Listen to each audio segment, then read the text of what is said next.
Sziasztok, én Marian vagyok, kövess be a csatornámat, hogy minél több tartalmat láss, és most egy nagyon egyszerű, könnyen elkészíthető ebédötlettel jövök nektek. Én itt befűszereztem a húsikat, a csirkehúst, sóval, borssal és piros paprikával, fokhagymagranulátummal és olívaolajjal meglocsoltam, jól átgyurmáztam őket, egy picit állni hagytam, és utána tettem be a tepsibe, alufóliával ugye letakartam, nem tettem alá semmi vizet, betettem egy olyan jó 50 percre sülni a sütőbe, de ezt majd meg tudjátok nézni, addig kell sütni, hogy a húsi az puha legyen.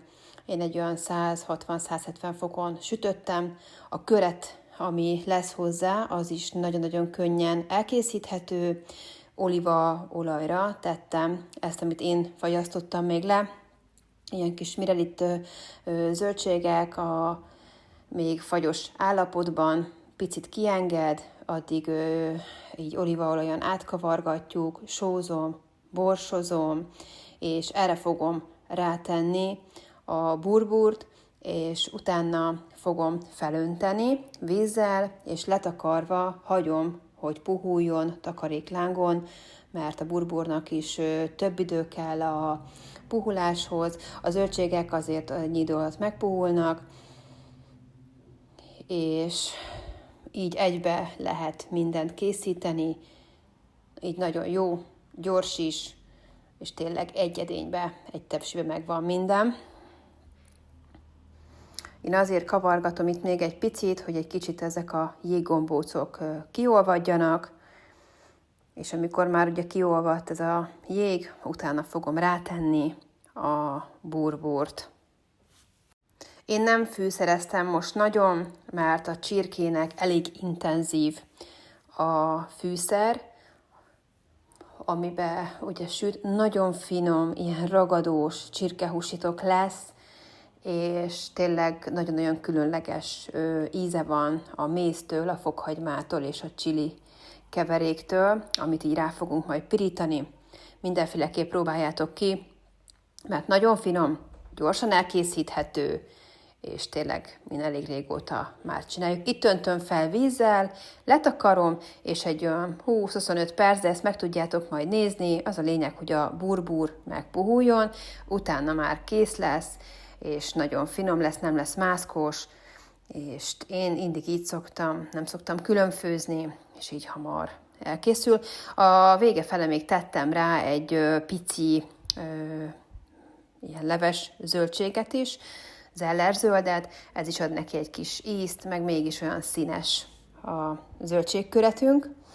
Itt már én levettem a fóliát a húsiról, letelt az idő, most megforgatom a fűszerkeverékben, vagy ebben a mártásban, amit csináltam, citromlé, méz, fokhagymát törtem bele, és csilit tettem bele. Én ezt a marha erős chili szószt nagyon-nagyon szeretjük a gyerekekkel, ezt kavartam ki, és ebbe mártogatom bele a csirkehúsikat, amik ugye már ugye meg vannak sülve, és most ezzel a szósszal, amiben megmártjuk őket, mindkét oldalukat meg fogjuk majd pirítani.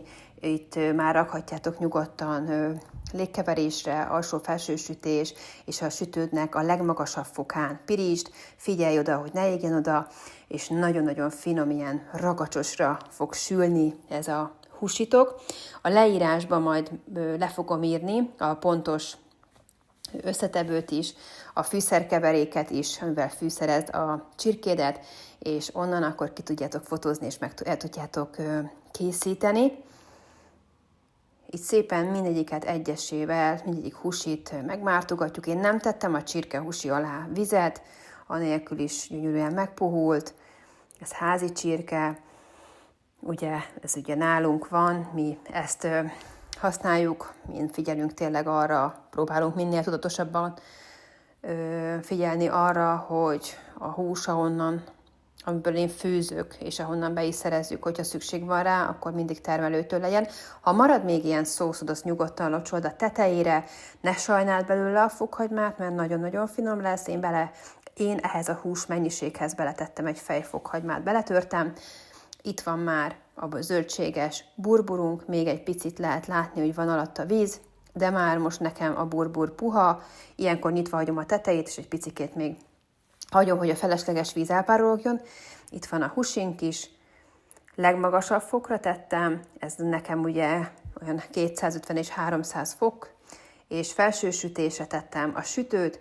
Amikor az egyik felét megpirítjátok, akkor szépen átforgatjátok a húsikat, másik felét is megpirítjátok, és már kész is van, és isteni finom, ragadós húsik lesznek belőle, csirkehúsok, és még amiben sül, azt is mindenféleképp tegyétek rá a rizsköretre, hát a burburos köretre, mert nagyon-nagyon finom, tényleg. Próbáljátok ki, imádjuk mi is, és ebben nincsen semmiféle adalékanyag, ízfokozó, csak természetes fűszereket használunk, és nagyon-nagyon finom.